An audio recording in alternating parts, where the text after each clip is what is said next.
Assalamualaikum warahmatullahi wabarakatuh. Perkenalkan, nama saya Najwa Rofiah dari Fakultas Psikologi Universitas Islam Sultan Agung Semarang. Kali ini aku berkesempatan untuk sharing-sharing tentang gangguan psikologi. Khususnya, aku ingin sharing tentang pemahaman gangguan jiwa dan keterbelakangan mental dalam masyarakat. Oke, selanjutnya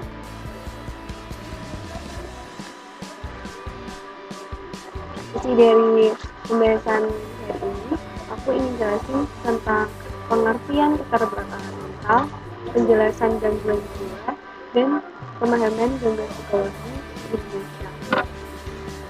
Yang pertama,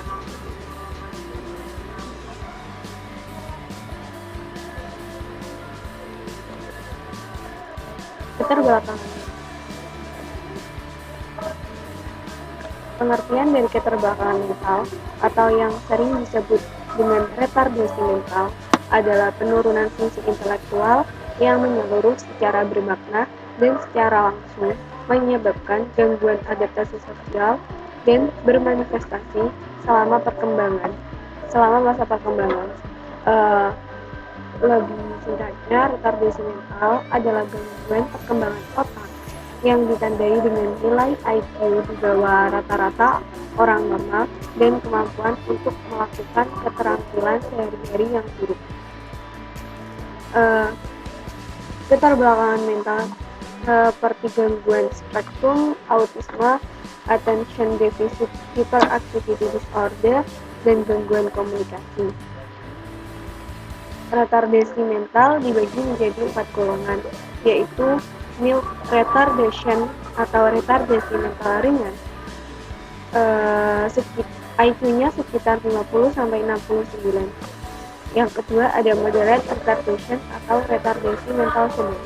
IQ antara 35-49.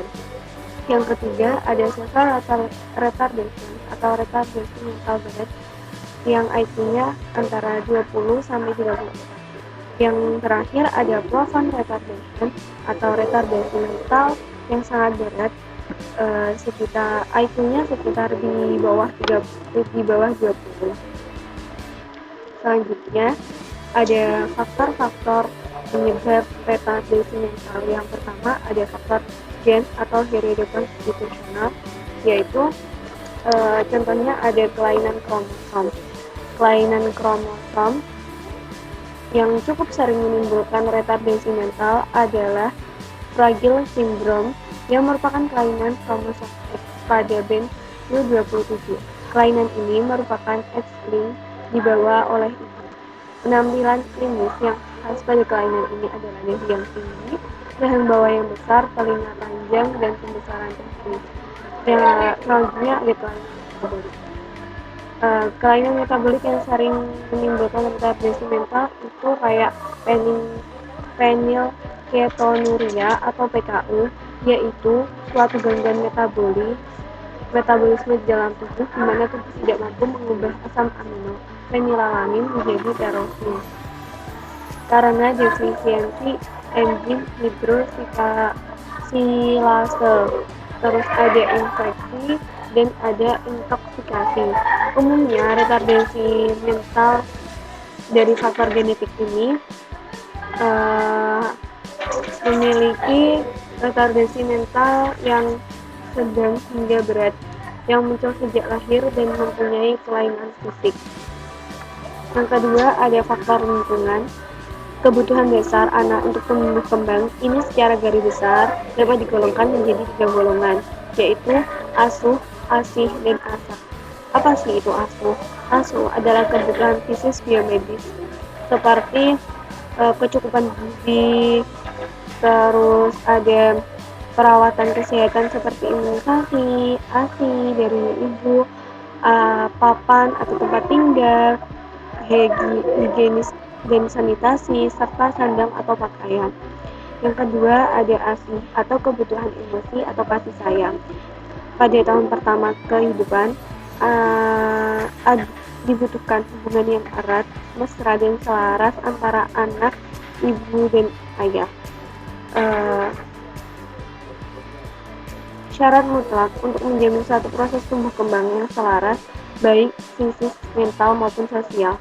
Dan yang terakhir ada kebutuhan akan stimulasi mental atau asah. Asah merupakan cikal bakal proses pembelajaran pada anak. Stimulasi mental ini membantu perkembangan mental, kemandirian, kreativitas, kepribadian, moral, etika, dan sebagainya. Perkembangan ini pada usia balita disebut sebagai perkembangan psikomotor. Selanjutnya, dari tadi kita bahas tentang retardasi ringan, sedang, berat. Emang bedanya apa ya? Kalau retardasi ringan itu dikategorikan sebagai retardasi mental dapat dididik atau educable. Anak mengalami gangguan berbahasa, tetapi masih mampu menguasainya. Jadi, anak ini masih bisa berjuang mandiri untuk kebutuhannya sendiri. Ini karena faktor lingkungan dari orang tua, bisa jadi umumnya mereka juga bisa mengurus diri sendiri, meskipun tingkat perkembangannya sedikit lebih lambat dari ukuran normal. Yang kedua ada sedang. Retardasi mental ini bisa dilatih, makanya bisa disebut dengan trainable. Pada kelompok ini, anak mengalami keterlambatan perkembangan pemahaman dan penggunaan bahasa serta pencapaian akhirnya terbatas. Dan yang terakhir ada berat sampai sangat berat. Retardasi mental yang sangat berat berarti secara praktis anak sangat terbatas kemampuannya dalam mengerti dan menuruti permintaan atau instruksi. Umumnya, anak sangat terbatas dalam mobilitas dan hanya mampu pada bentuk komunikasi nonverbal yang sangat elementar. Contohnya pada anak Down syndrome, anak ini membutuhkan perhatian khusus dari orang tua dan keluarganya. Selanjutnya, ada gangguan mental. Pengertian gangguan jiwa menurut Kepres RI tahun 2000 adalah suatu perubahan pada fungsi jiwa yang menyebabkan adanya gangguan pada fungsi jiwa yang menimbulkan penderitaan pada individu dan atau hambatan dalam melaksanakan peran sosial. Penyakit yang mempengaruhi emosi, pola pikir, dan perilaku selanjutnya sama halnya penyakit mental juga ada sebagian. Contoh dari gangguan mental adalah depresi, skizofrenia, gangguan kecemasan, gangguan bipolar, gangguan stres pasca trauma, atau PTSD. Apa sih penyebabnya? Umumnya gangguan kesehatan mental terjadi karena kombinasi antara berbagai faktor. Beberapa kondisi yang bisa menjadi penyebab mental tersebut seperti faktor genetik dari gen ayah, ibu, atau saudara yang faktor biologis seperti ketidakseimbangan sistem terbuka, cedera otak traumatik, atau epilepsi karena faktor psikologis dari trauma yang seperti pelecehan atau pemeriksaan, perkembangan militer, trauma dari kecelakaan itu bukan dari fisik kecelakaan, kejahatan dan kekerasan yang dapat dialami dan yang sedikit banyak mempengaruhi kerja otak. Faktor paparan lingkungan kimia, alkohol, atau obat-obatan. Faktor lingkungan lainnya seperti kematian seseorang yang sangat tercinta, kehilangan pekerjaan atau kemiskinan, dan terlilit utang dan beban hidup yang sangat berat dirasa. Selanjutnya, fenomena di Indonesia. Anggapan antara penderita gangguan jiwa dan bukan kecelakaan mental ini sangatlah berbeda. Gangguan jiwa disebabkan karena banyak hal, salah satunya penyakit yang banyak terjadi di Indonesia karena pengalaman kehidupan yang tidak difasilitasi untuk pikiran serta jiwa mereka. Sedangkan pada penyandang keterlambatan mental disebabkan perasaan hirarki juga yang membuat sikap dan perilaku mereka berbeda dengan manusia normal lainnya. Orang dengan keterbelakangan mental beda penanganan dengan mereka yang sakit mental bukanlah suatu penyakit. Mereka tidak bisa dicegah atau diobati. Akan tetapi, mereka dapat belajar sehingga mampu mencegah sakit. Pembelajaran yang mereka dapat perlu dilakukan secara terus-menerus dan berkelanjutan. Keterbelakangan mental sering dianggap sebagai saat menyebabkan tidak bisa keluar dari hidup. Tapi dengan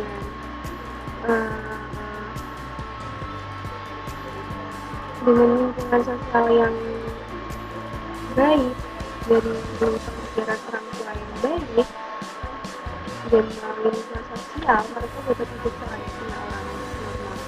Mereka membutuhkan perhatian khusus dalam pembelajaran. Walau anak dengan keterbelakangan mental sudah baik merupakan rata-rata dengan pendidikan yang baik dari orang tua, dari guru, dan dari sosialnya termasuk potensi sehingga bisa memiliki prestasi dan meraih penghargaan. Bahkan kalau rata-rata pemerintah juga melaksanakan saat generasi yang bisa diikuti oleh anak-anak berkebutuhan khusus, termasuk anak-anak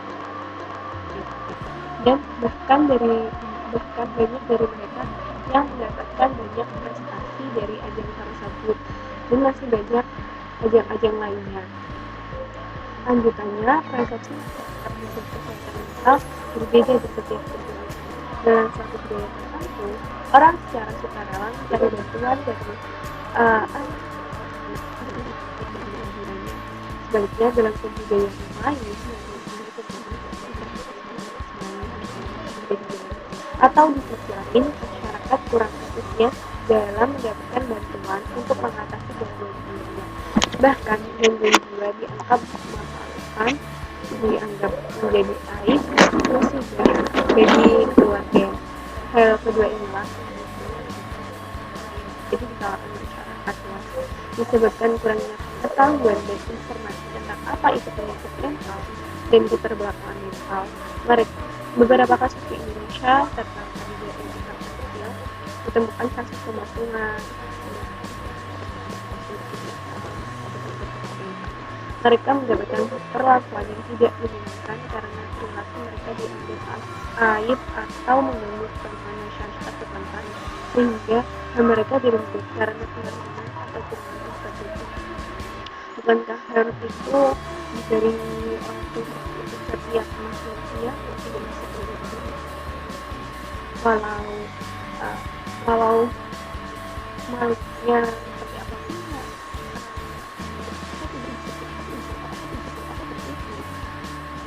pemasungan dan kurungan merupakan salah satu tindakan yang melanggar walau bagaimanapun mereka memiliki hak untuk hidup dan dengan layak seperti layaknya orang dunia di dunia mereka yang memiliki sakit mental memiliki penyakit tanpa diisolasi terdesak lakukan hingga masuk seperti yang mereka dengan pendidikan mental dan kesehatan mental manusia yang berusaha mendapatkan hak untuk hidup dengan layak seperti manusia normal pada Indonesia. Pendidikan, perawatan, sosialisasi dengan lingkungan di sekitar juga berhak mereka diberikan sebagai seorang manusia. Pengetahuan dan informasi mengenai penyakit mental dan keterbelakangan mental harus diketahui oleh seluruh masyarakat Indonesia ini. Penyebab mereka menderita gangguan jiwa atau keterbelakangan mental, cara berkomunikasi yang baik mereka hingga perawatan yang tepat untuk mereka sehingga dapat mengembangkan potensi dimilikinya. Tidak hanya kesehatan yang berat, penyakit mental ringan juga tidak disebabkan. Tidak hanya jadi juga butuh pengobatan. Sudah saatnya masyarakat Indonesia lebih peduli untuk